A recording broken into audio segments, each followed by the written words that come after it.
हमारे बेटे की बहू ने अपने पहले पति और साथियों के साथ मिलकर हमारे बेटे का अपहरण करके हत्या करा दी है और लड़की अभी भी हमारे घर पर रह रही है। बेटे के गम में हमारे kidney fail, liver fail, dialysis हो चुके हैं। हमें कभी नज़ला जुकाम खांसी बुखार भी नहीं था, आज हम मरणासन की हालत में पहुंच चुके हैं। या तो हमें इच्छा मृत्यु की परमिशन दे दी जाए या फिर हमें न्याय दिया जाए। हमारे बेटे के कातिल खुलेआम घूम रहे हैं और हम बहुत बेहद परेशान और लाचार हैं। हमारे बेटे की पत्नी अपने पहले पति के साथ मांग में सिंदूर भरे हुए, हाथ में चूड़ा पहने हुए। ये फोटो काफ़ी कम उम्र का है। इसमें हमारे बेटे की पत्नी का पहला पति भी काफ़ी कम उम्र का और बेटे की पत्नी भी काफ़ी कम उम्र की है। ये है दिल्ली क्राइम मोर्चा न्यूज नेटवर्क। हम आपको लगातार रिश्तों को तार-तार करने वाली खबरों से अवगत करवाते रहते हैं। नमस्कार, आप देख रहे हैं दिल्ली क्राइम मोर्चा। मैं विजय आपके साथ इस वक्त मौजूद हूँ जंतर मंतर पर और मेरे हाथ में जो ये कागजात देख रहे होंगे, ये वो सबूत हैं, ये वो साक्ष्य हैं जो हमारी न्याय व्यवस्था को चुनौती देते हैं। हमारी न्याय व्यवस्था कितनी चरचर है, कितनी व्यापक रूप से लोगों के साथ न्याय करती है, उसके साक्षात सबूत हैं ये इस तरह के जो कागजात हैं। आखिरकार ये कागजात किस चीज़ के हैं और इनमें क्या मामले दर्ज हैं, वो सारी चीज़ें मैं आपको बताने वाला हूँ।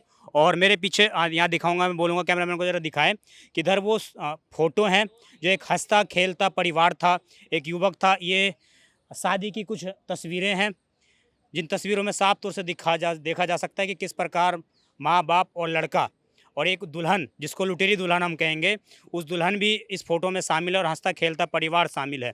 उसके बाद मैं आपको ये तस्वीर दिखाना चाहूँगा जिसमें माता पिता की हालात जो हैं ये हो जाते हैं। आप सोचिए कि शादी के बाद आखिरकार ऐसा क्या हुआ लड़के के साथ कि लड़के के माता पिता इस हालात में आ जाते हैं। हमने आपको इससे पहले भारत नगर का एक केस दिखाया था जहाँ पर एक दुल्हन आती है और उसी दिन 2 घंटे के बाद वो लड़की जो है वहाँ से लापता हो जाती है। वो लड़की वहाँ उनके घर पर नहीं रहती और फिर बाद में दहेज का केस कर देती है और लड़का आखिरकार अपने आप को आत्महत्या कर लेता, अपनी जान को ख़त्म करना ही वो बेहतर समझता है। इसी तरह का एक मामला ये भजनपुरा से है और इस परिवार ने जो है, पीड़ित परिवार ने पिछले 6 साल से भारत सरकार, दिल्ली सरकार और दिल्ली पुलिस एवं अदालतों के वो सारे तमाम दरवाजे खटखटा चुके हैं न्याय के लिए, लेकिन आज तक इन लोगों को न्याय नहीं मिल पाया। आज तक इन लोगों को कोई ऐसा साक्ष्य, कोई ऐसा भरोसा नहीं मिल पाया कि ये उस पर विश्वास कर सके कि इनके बेटे को न्याय मिलेगा। आज इनका बेटा इनके बीच में नहीं है। आखिरकार उस लड़की ने ऐसा क्या कुछ किया था, उस लड़की ने क्या ऐसे आरोप लगाए और क्या लड़के को लापता किया गया, क्या कुछ किया गया उस लड़के के साथ कि उस लड़का आज इस परिवार के बीच में नहीं है। और 6 साल से लगातार ये लोग संघर्ष कर रहे हैं, जगह जगह ठोकरें खा रहे हैं, लेकिन उसके बावजूद कोई भी जो है इनकी सुध लेने को तैयार नहीं है। मैंने तमाम आपको फ़ोटो दिखाएं, तमाम ये वो कागजात हैं जिन सबूतों के माध्यम से इन्होंने पेश किए हैं उन तमाम ऑफिस में, तमाम जहाँ पर इनको कहीं पे लगता था कि इनको न्याय मिल पाएगा।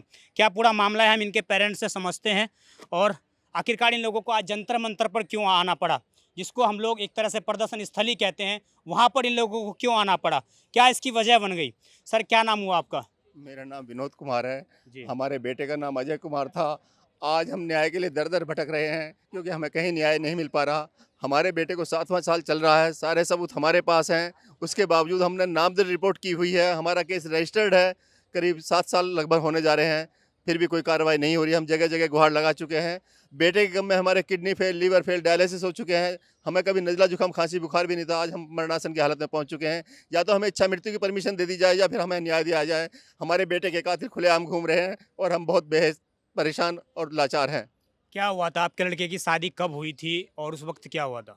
हमारे बेटे की शादी 5/3/2018 को हुई थी और वो लड़की अपने माँ बाप के दबाव में आके शादी तो उसने कर ली, मगर अपने पहले पति से वादा करके आई थी कि मेरा विश्वास करो, बहुत जल्दी वापसी आऊंगी। वो पहले से अफेयर में थी? पहले से अफेयर में थी वो। इस और बात का आपको पता था? नहीं, हमें नहीं पता था। हमारे बेटे को मरवाने करवाने के बाद भी 2 महीने तक हमारे घर पर रहती रही जब हम अपने बेटे को ढूंढ रहे थे। जब उसने शादी की वो उस दिन आई थी, उसके अगले दिन कौन सी तारीख बताई आपने? 5/3/2018 को जी। हमारे बेटे की शादी हुई। 6/3/2018 को दुल्हन बन के हमारे घर आई। जी। 7/3/2018 में हमारे बेटे अजय ने उसको एक मोबाइल दिया और उस मोबाइल को लेकर के फिर वो बीए फाइनल के पेपर देने कब गई? 11/3/2018 को हमारे घर से बीए फाइनल के पेपर देने गई और अपने पूर्व पति के साथ में जगह जगह होटलों में रंगरेलियां मनाती है। हमारे बेटे के दिए हुए मोबाइल से सेल्फी लेती है और वहाँ जीवन यापन इस तरह से खुशी खुशी बिताती है। फिर हम 8/4/2018 को शादी के बाद जो लेने के लिए गए, जब लेकर के आ गए तो उसने हमारे बेटे को तो पहले भी पति के रूप में स्वीकार नहीं किया था। हर रोज़ प्लान बनाती थी कि हमारे बेटे को रास्ते से कैसे हटाया जाए, मगर सब कुछ होने करने के बावजूद उसने 15/4/2018 को हमारे बेटे को गायब करा दिया। जिस दिन गायब कराया था उस दिन रात को 11 बजे तक तो हम सब अस्पताल थानों में ढूंढते रहे, क्योंकि बेटे का मोबाइल बंद आ रहा था। हमने सोचा कि हो सकता है किसी ने मोबाइल छीनने के लिए बेटे का चाकू मार दिया हो, किसी अस्पताल या थाने में मिल जाए। इसके क्या सबूत हैं आपके पास कि उस लड़की ने आपके लड़के को गायब जी, करवाया? मेरे पास सारे सबूत हैं। मेरे पास ऑडियो, वीडियो, शादी से पहले के फ़ोटो, हमारे बेटे से शादी होने से पहले के फ़ोटो और हमारे बेटे से शादी होने के बाद के फ़ोटो, वो मेरे पास सारे सब सबूत हैं। जिसके बेस पे मैंने 5/6/2018 को नामजद रिपोर्ट कराई कि हमारे बेटे की बहू ने अपने पहले पति और साथियों के साथ मिलकर हमारे बेटे का अपहरण करके हत्या करा दी है और लड़की अभी भी हमारे घर पे रह रही है। हमारा केस रजिस्टर्ड हुआ खजूरी थाना खजूरी खास में 365/34 में। उसके बावजूद भी खजूरी पुलिस वाले हमको ही प्रताड़ित करते थे रात को ढाई ढाई बजे तक भी। बताओ बेटे को कहाँ छुपा रखा, क्योंकि हम अपने आप में निरीह निस्सहाय थे।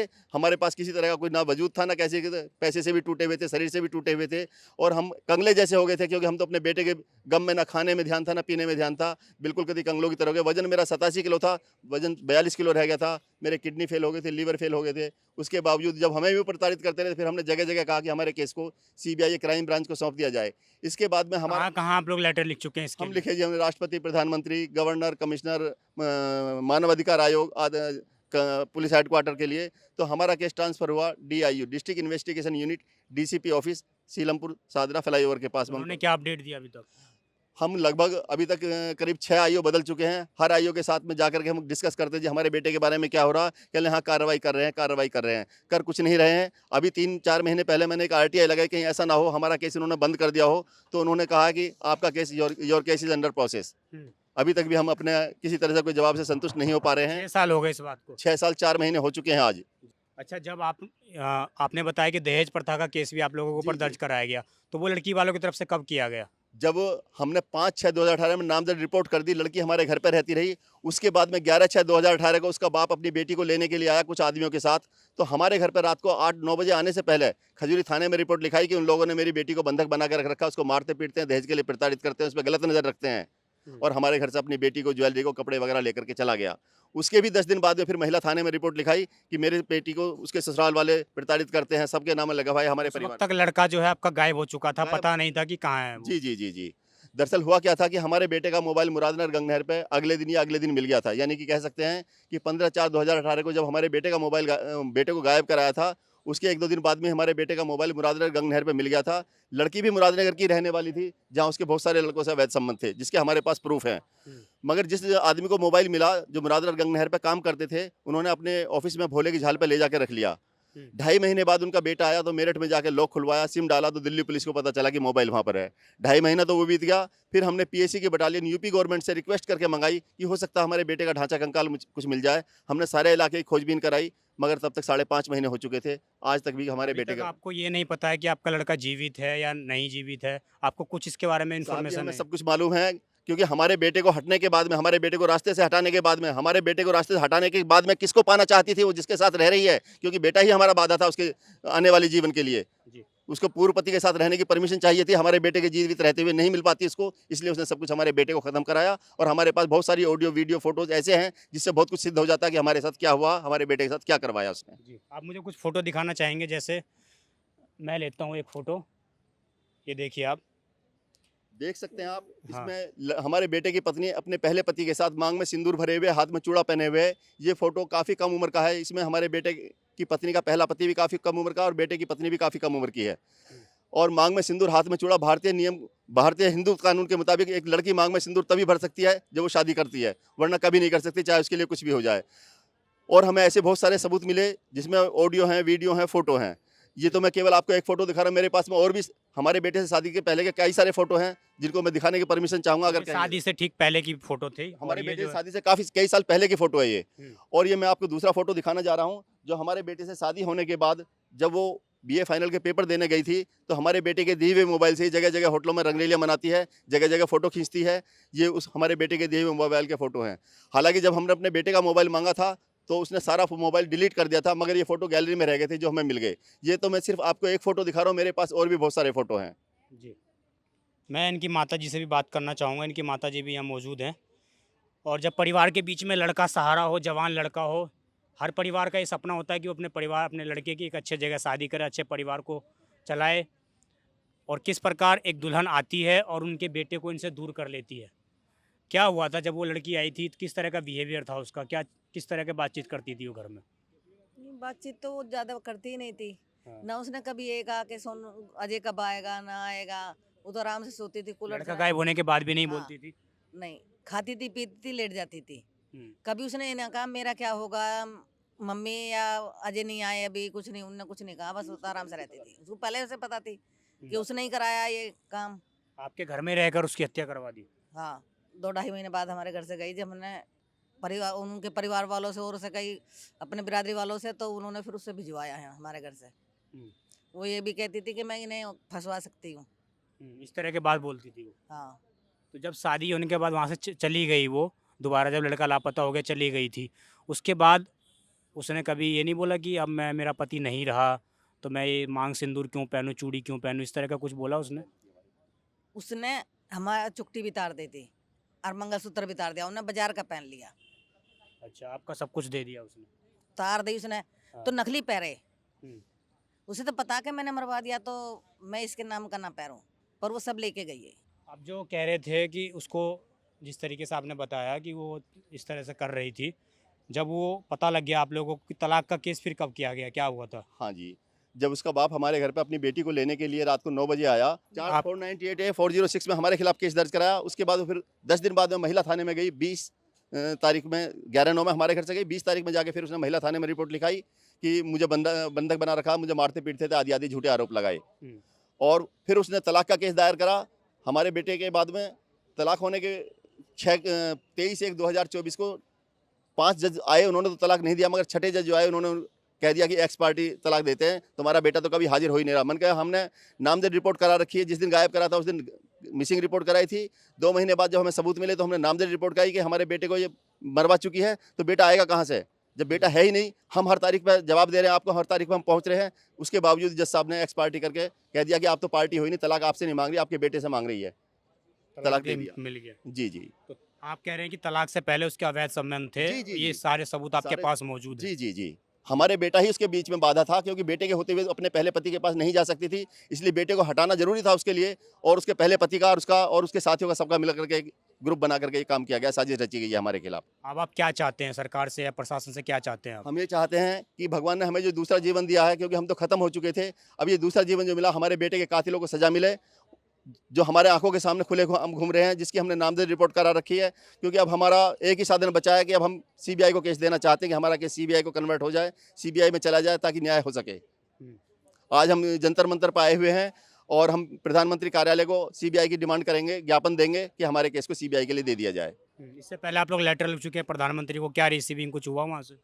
वो सारा सब वो चलता रहा जी। लोकल पुलिस को भेज कहते थे कि क्या हो रहा है, वो कह देते थे कि हाँ कार्रवाई चल रही है, कुछ नहीं हुआ। आज सिर्फ ये बोला जा रहा है कार्रवाई चल रही है। हाँ जी, बराबर यही कौन बोला सा जा- थाना हुआ?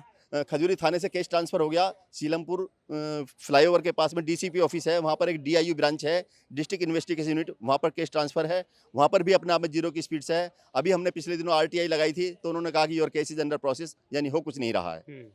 मतलब वही वाली बात है कि आपको चकमा देना न्याय के नज़रिए से, ये दिखाना कि आपके लिए न्याय हो रहा है, आपके लिए हम लोग लड़ाई कर रहे हैं, प्रयास कर रहे हैं, खोजबीन कर रहे हैं, जांच पड़ताल कर रहे हैं। लेकिन बात वही है, सारा प्रशासन सोया हुआ है, उसको सब मालूम है, लेकिन उसके बाद भी प्रशासन सोया हुआ है, जग नहीं रहा है। आप मेरे पीछे देख रहे होंगे बहुजन क्रांति पार्टी, राजनीतिक पार्टी के रूप में भी यहाँ पर बैनर तला लगा हुआ। आखिरकार एक पार्टी को, एक राजनीतिक पार्टी को इस केस में क्यों आना पड़ा, उसके लिए भी जानते हैं। यहाँ पर सर मौजूद है मेरे साथ। क्या नाम हुआ आपका? आप राजनीतिक रूप से समर्थन करने के लिए क्यों आए हैं? जी नमस्कार, मेरा नाम रंजेश सिंह है। मैं हम्म। बहुजन क्रांति पार्टी का राष्ट्रीय अध्यक्ष हूँ हम्म। और मैं पूरे देश में परिवार बचाओ अभियान चला रहा हूँ। इस संबंध में मुझे खजूरी कास्ट निवासी विनोद जी की शिकायत मुझे प्राप्त हुई और मैंने इनके सारे साक्ष्यों का अवलोकन किया, जिसमें साक्ष्यों के अवलोकन के आधार पर इनकी बात मुझे सत्य लगी। और जिनकी जो शिकायत दर्ज हुए, लगभग बहुत लंबा समय हो गया, लगभग 6.5 साल होने जा रहे हैं, अभी तक इन्हें अपराधियों के विषय में जानकारी तक नहीं। गिरफ्तारी तो बहुत दूर की बात है। हमने इन्हें वचन दिया और आज जंतर मंतर पर हम लोग धरना दे रहे हैं और आज हमारा ज्ञापन माननीय प्रधानमंत्री के पास चला गया है। उनसे ये मांग है कि हमारा इस केस को सीबीआई को दें और इसकी जांच हो, जो भी इसके मुल्यमान हैं वो सामने आए और इस अपराध की सजा उन्हें मिलनी चाहिए। जी, आप मेरे पीछे देख सकते हैं जो इन्होंने पोस्टर लगा रखा है, इसमें बाकायदा लिखा हुआ है कि one married man commit suicide in every 9 minute, यानी कि हर 9 मिनट के अंदर एक विवाहित लड़का जो है सुसाइड कर लेता है। इसके अलावा इन्होंने नीचे लिखा हुआ है हिंदू विवाह अधिनियम 1955 की धारा 5 के उल्लंघन पर कोई कार्रवाई नहीं हो रही है। इसके अलावा समाज में व्यभिचार बढ़ाने के लिए ओयो होटल खोलने की अनुमति दी जा रही है।